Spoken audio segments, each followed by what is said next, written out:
Quran is the word of God and this universe is the work of God. کس نے بنایا اس کو؟ یہاں کے قانون طبیعی جو بھی ہے، فزیکل لاز، کس نے بنائے ہیں؟ یہ ساری کائنات کس نے بنائی ہے؟ کون اس کو چلا رہا ہے؟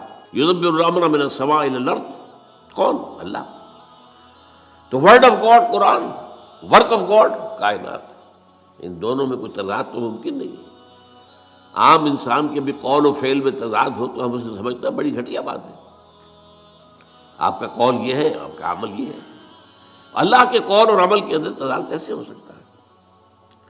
یہ ضرور ہوا ہے کہ قرآن مجید تو آج سے 1400 برس پہلے جو ہے نازل ہوا ہے. اس وقت انسان کی جو مادی معلومات تھی وہ اتنی کم تھی کہ قرآن مجید میں فزیکل فینومینا کا جو تذکرہ ہوا ہے ان کو صحیح طور پر سمجھا نہیں جا سکتا تھا. اس لیے کہ ابھی ہماری معلومات اس کائنات مادی کے بارے میں بہت محدود تھی. لیکن جیسے جیسے سائنس آگے بڑھی ہے، قرآن نے پہلے کہہ دیا تھا سنریہم آیاتنا فی الآفاق وفی انفسہم حتی یتبین لہم انہ الحق.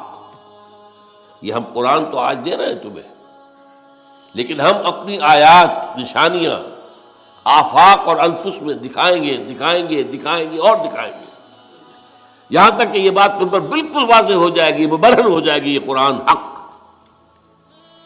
تو جتنی سائنٹیفک ترقی ہوئی ہے اس نے ثابت کیا ہے قرآن کی حقانیت کو. آپ نے پہلے بھی تذکرہ سنا ہوگا، ٹورنٹو یونیورسٹی کا جو ہیڈ آف دی ڈپارٹمنٹ، جو یہ ایک خاص علم جنین ہے، یعنی ماں کے بطن میں جو بچہ پرورش پاتا ہے، ایمبریولوجی اس سائنس کا نام. آج جب کہ انسان نے، آپ کو معلوم ڈسیکشن بھی ہوتا ہے، سب کچھ ہوتا ہے، مائکروسکوپ بھی ہے اور نہ معلوم کیا کیا چیزیں ہیں جس کے اندر داخل کر کے دیکھ لیتے ہیں. گھٹنے کا درد ہے، گھٹنے میں کیمرہ داخل کر دیتے ہیں، وہاں سے دیکھ لیتے ہیں اندر کیا ہے. تو آج جو معلومات حاصل ہوئی ہے وہ حیران ہوا. 1400 برس پہلے یہ کیسے دے دی گئی قرآن مجید کی؟ اس نے مانا.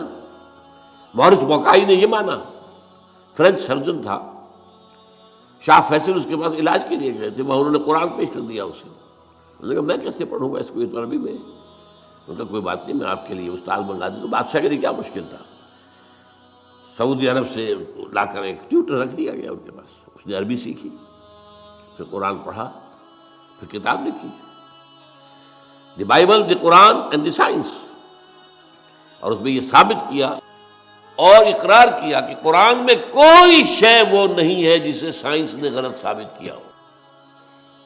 یہ ہو سکتا ہے کہ قرآن میں بہت سی چیزیں ایسی ہیں جن کی حقیقت تک ابھی سائنس کی رسائی نہیں ہوئی، یہ اور بات ہے.